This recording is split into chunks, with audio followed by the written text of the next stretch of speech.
ನಮಸ್ತೆ ವೀಕ್ಷಕರೇ, ಆರಾಧ್ಯ ಸ್ವಾದಿಷ್ಟ ಅಡುಗೆ ಆ್ಯಂಡ್ ಲಾಗ್ ಚಾನಲ್ಗೆ ಸ್ವಾಗತ.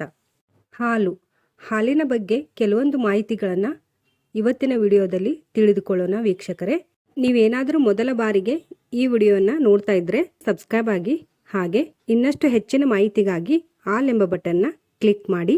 ನಾವು ಮಾಡುವ ಎಲ್ಲ ತರಹದ ವಿಡಿಯೋಗಳು ನಿಮಗೆ ಮುಂಚಿತವಾಗಿಯೇ ತಲುಪುತ್ತವೆ ವೀಕ್ಷಕರೇ. ಪೌಷ್ಟಿಕಾಂಶದ ಉತ್ತಮ ಮೂಲವಾಗಿರುವ ಹಾಲು ಆಹಾರ ಪದ್ಧತಿಯಲ್ಲಿ ಅಗ್ರಸ್ಥಾನವನ್ನು ಹೊಂದಿದೆ. ದಿನನಿತ್ಯವೂ 2 ಬಾರಿಯಾದರೂ ಹಾಲು ಕುಡಿಯುವುದರಿಂದ ಮೂಳೆಗಳ ಆರೋಗ್ಯ ಉತ್ತಮವಾಗಲಿದೆ. ಆದರೂ ಹಾಲಿನ ಬಳಕೆಯ ಬಗ್ಗೆ ಕೆಲವೊಂದು ತಪ್ಪು ತಿಳುವಳಿಕೆಯೂ ಇದೆ. ಡೈರಿ ಉತ್ಪನ್ನಗಳಲ್ಲಿ ಕ್ಯಾಲ್ಸಿಯಂ ಹಾಗೂ ಅನೇಕ ಪೋಷಕಾಂಶಗಳು ಸಮೃದ್ಧವಾಗಿದೆ. ಈ ಕಾರಣಕ್ಕಾಗಿಯೇ ಹಾಲು ದಿನಕ್ಕೆ 2 ಬಾರಿಯಾದರೂ ಸೇವಿಸುವ ರೂಢಿ ಬಹಳ ಒಳ್ಳೆಯದು. ಹಾಲಿನಲ್ಲಿ ಕ್ಯಾಲ್ಸಿಯಂ, ಖನಿಜ, ವಿಟಮಿನ್ ಬಿ12, ವಿಟಮಿನ್ ಡಿ, ಪ್ರೋಟೀನ್, ಪೊಟ್ಯಾಸಿಯಂ ಮತ್ತು ರಂಜಕ ಇದೆ. ಹಾಲು ಸೇವನೆ ಮಾಡಿದರೆ ಅದು ದುರ್ಬಲ ಮೂಳೆ ತೊಂದರೆ ನಿವಾರಿಸುತ್ತದೆ, ನಿದ್ರಾಹೀನತೆ ಸಮಸ್ಯೆ ನಿವಾರಿಸುತ್ತದೆ, ಮಧುಮೇಹ, ಹೃದ್ರೋಗ, ಹಲ್ಲಿನ ಆರೋಗ್ಯ ಕೂಡ ಕಾಪಾಡುತ್ತದೆ. ಆದರೆ ನಾವುಗಳು ಆಹಾರಕ್ಕೆ ಸಂಬಂಧಿಸಿದ ಅನೇಕ ಸುದ್ದಿಗಳನ್ನು, ಊಹಾಪೋಹಗಳನ್ನು ನಂಬುತ್ತೇವೆ. ರಾತ್ರಿ ಹಾಲು ಕುಡಿಯುವುದರಿಂದ ಜೀರ್ಣಾಂಗ ವ್ಯವಸ್ಥೆ ಹಾನಿಯಾಗುತ್ತದೆ ಎಂದು ಕೆಲವರು ಹೇಳಿದರೆ, ಮತ್ತು ಕೆಲವರು ಹಾಲು ಸೇವನೆ ಮೊಡವೆಗಳಿಗೆ ಕಾರಣವಾಗಬಹುದು ಎನ್ನುತ್ತಾರೆ. ಆದರೆ ಹಾಲಿಗೆ ಸಂಬಂಧಿಸಿದ ಈ ಎಲ್ಲ ವಿಷಯಗಳು ನಿಜವೋ ಅಥವಾ ಊಹಾಪೋಹವೋ ಎಂದು ತಿಳಿದುಕೊಳ್ಳೋಣ ವೀಕ್ಷಕರೇ. ಹಾಲು ಕುಡಿಯುವುದರಿಂದ ತೂಕ ಹೆಚ್ಚುವುದಾ? ವೈದ್ಯರು ಹೇಳುವ ಪ್ರಕಾರ ಹಾಲಿಗೆ ಸಂಬಂಧಿಸಿದ ಈ ಹೇಳಿಕೆ ತಪ್ಪಾಗಿದೆ ವೀಕ್ಷಕರೇ. ಏಕೆಂದರೆ ಹಾಲಿನಲ್ಲಿರುವ ಪೋಷಕಾಂಶಗಳು ಒಟ್ಟಾರೆ ಆರೋಗ್ಯಕ್ಕೆ ಅವಶ್ಯವಾಗಿದೆ. ಹಾಲು ನಿಮ್ಮ ತೂಕವನ್ನು ಹೆಚ್ಚಿಸುತ್ತದೆಯೇ ಅಥವಾ ಇಲ್ಲವೇ ಎಂಬುದನ್ನು ನೀವು ಸೇವಿಸುವ ಹಾಲಿನ ಪ್ರಕಾರ ಮತ್ತು ಪ್ರಮಾಣವನ್ನು ಅವಲಂಬಿಸಿರುತ್ತದೆ. ಅಲ್ಲದೆ ಕೆನೆ ತೆಗೆದ ನಂತರ ಹಾಲು ಸೇವಿಸಿದರೆ ಅದರಲ್ಲಿರುವ ಕ್ಯಾಲೋರಿ ಅಂಶವು ಕಡಿಮೆ ಆಗುತ್ತದೆ ಮತ್ತು ಇದು ತೂಕದ ನಷ್ಟಕ್ಕೂ ಸಹಾಯ ಮಾಡುತ್ತದೆ. ಇನ್ನು ಹಾಲು ಕುಡಿದರೆ ಮೂಳೆಯಲ್ಲಿನ ಕ್ಯಾಲ್ಸಿಯಂ ಕಡಿಮೆಯಾಗುವುದಾ ಎಂಬ ಪ್ರಶ್ನೆಗೆ, ಹಾಲು ಮೂಳೆಗಳಿಂದ ಕ್ಯಾಲ್ಸಿಯಂ ಅನ್ನು ಹೊರಹಾಕುತ್ತದೆ ಎಂಬುದಕ್ಕೆ ಯಾವುದೇ ವೈಜ್ಞಾನಿಕ ಪುರಾವೆಗಳಿಲ್ಲ ವೀಕ್ಷಕರೇ. ಇದು ಬರೀ ತಪ್ಪು ಕಲ್ಪನೆ ಅಷ್ಟೇ. ವಾಸ್ತವವಾಗಿ ಹಾಲು ಕ್ಯಾಲ್ಸಿಯಂನ ಅತ್ಯುತ್ತಮ ಮೂಲವಾಗಿದೆ. ಮೂಳೆ ಆರೋಗ್ಯಕ್ಕೆ ಹಾಲು ಸೇವನೆ ಬಹಳ ಮುಖ್ಯವಾಗಿದೆ. ಡೈರಿಯ ಉತ್ಪನ್ನಗಳ ನಿಯಮಿತ ಸೇವನೆಯು ಮೂಳೆಗಳನ್ನು ಮತ್ತಷ್ಟು ಬಲಗೊಳಿಸುತ್ತದೆ, ಅಲ್ಲದೆ ಆಸ್ಟಿಯೋಪೊರೋಸಿಸ್ ಅಪಾಯವನ್ನು ಕಡಿಮೆ ಮಾಡುತ್ತದೆ. ಇನ್ನು ಹಾಲು ಮೊಡವೆಗಳನ್ನು ಉಂಟು ಮಾಡುವುದಾ ಎಂಬ ಪ್ರಶ್ನೆಗೆ, ಹಾಲು ಕುಡಿಯುವುದರಿಂದ ಮೊಡವೆ ಉಂಟಾಗುತ್ತದೆ ಎಂಬ ನಂಬಿಕೆ ಇದೆ. ಆದರೆ ವೈಜ್ಞಾನಿಕ ಪುರಾವೆಗಳು ಹಾಲಿನ ಸೇವನೆ ಮತ್ತು ಮೊಡವೆಗಳ ನಡುವೆ ಯಾವುದೇ ಸಂಬಂಧವಿಲ್ಲ ಎಂಬುದನ್ನು ಸಾಬೀತುಪಡಿಸಿದೆ.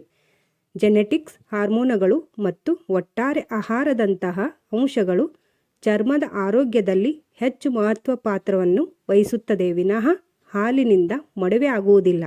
ಹಾಲು ಕುಡಿಯುವುದರಿಂದ ಕಫ ಉತ್ಪತ್ತಿಯಾಗುತ್ತದೆಯೇ ಎಂಬುದನ್ನು ನೋಡೋಣ. ಹಾಲಿನ ಸೇವನೆಯು ಶರೀರದಲ್ಲಿ ಕಫ ಉತ್ಪತ್ತಿ ಮಾಡುತ್ತದೆ ಎಂದು ಕೆಲವರು ನಂಬುತ್ತಾರೆ. ಆದರೆ ತಜ್ಞರ ಪ್ರಕಾರ ಶೀತದಲ್ಲಿ ಕೆಲವೊಂದು ಆಹಾರಗಳನ್ನು ತಪ್ಪಿಸಬೇಕಾಗುತ್ತದೆ. ಅಲರ್ಜಿ ಇರುವವರಲ್ಲಿ ಕೆಲವು ವಸ್ತುಗಳನ್ನು ತಿನ್ನುವುದರಿಂದ ಕೆಲವೊಮ್ಮೆ ಕಫದ ಸಮಸ್ಯೆ ಉಂಟಾಗಬಹುದು.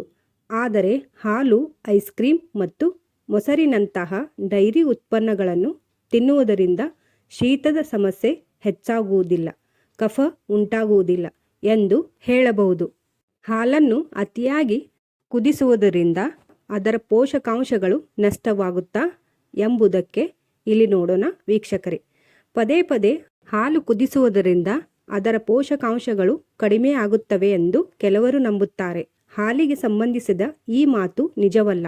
ಏಕೆಂದರೆ ಹಾಲು ಆರೋಗ್ಯವಾಗಿರಿಸಲು ಕುದಿಸುವುದು ಅವಶ್ಯಕ. ಹಾಲು ಕುದಿಯುವುದರಿಂದ ಅದರಲ್ಲಿರುವ ಬ್ಯಾಕ್ಟೀರಿಯಾಗಳು ಕಡಿಮೆಯಾಗುತ್ತವೆ. ಇದು ಬಹಳ ಆರೋಗ್ಯಕರ. ಅಲ್ಲದೆ ಪದೇ ಪದೇ ಹಾಲು ಕುದಿಸುವುದರಿಂದ ಅದರ ಪೋಷಕಾಂಶಗಳಿಗೆ ಯಾವುದೇ ಹಾನಿಯಾಗುವುದಿಲ್ಲ. ಒಟ್ಟಿನಲ್ಲಿ ಕ್ಯಾಲ್ಸಿಯಂ, ಖನಿಜ, ವಿಟಮಿನ್ ಬಿ12, ವಿಟಮಿನ್ ಡಿ, ಪ್ರೋಟೀನ್, ಪೊಟ್ಯಾಸಿಯಂ ಮತ್ತು ರಂಜಕ ಸಮೃದ್ಧವಾಗಿರುವ ಹಾಲನ್ನು ನಿತ್ಯವೂ ಕುಡಿಯುವುದರಿಂದ ಅನೇಕ ಆರೋಗ್ಯ ಸಮಸ್ಯೆಗಳು ನಿವಾರಣೆಯಾಗುತ್ತವೆ. ಆದ್ದರಿಂದ ಹಾಲಿನ ಬಗೆಗೆ ಇರುವಂತಹ ಅನೇಕ ತಪ್ಪು ಕಲ್ಪನೆಗಳು, ಊಹಾಪೋಹಗಳನ್ನು ನಂಬಿ ಕುಳಿತರೆ ಆರೋಗ್ಯ ಕೆಡುವುದೇ ಹೊರತು ಮತ್ತೇನೂ ಇಲ್ಲ ವೀಕ್ಷಕರೇ. ನೋಡಿದ್ರಲ್ಲ ವೀಕ್ಷಕರೇ, ಹಾಲಿನ ಬಗ್ಗೆ ಇರುವಂತಹ ತಪ್ಪು ಕಲ್ಪನೆಯನ್ನು ನಾವು ಹೋಗಲಾಡಿಸಲು ದಿನನಿತ್ಯ ಹಾಲು ಸೇವಿಸಿ ಆರೋಗ್ಯವನ್ನು ವೃದ್ಧಿಸಿಕೊಳ್ಳುವುದು ಒಳಿತು. ಹಾಗಾಗಿ ಯಾವುದೇ ತಪ್ಪು ಕಲ್ಪನೆಯನ್ನು ನಂಬದೇ ಇರುವುದು ಒಳ್ಳೆಯದು ವೀಕ್ಷಕರೇ.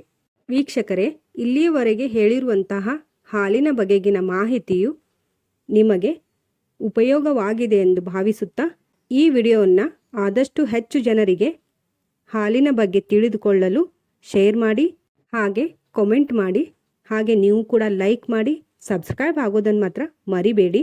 ಇನ್ನಷ್ಟು ಉಪಯುಕ್ತವಾದ ಮಾಹಿತಿಯ ವಿಡಿಯೋದೊಂದಿಗೆ ಮತ್ತೆ ಸಿಗೋಣ ವೀಕ್ಷಕರೇ. ಧನ್ಯವಾದಗಳು.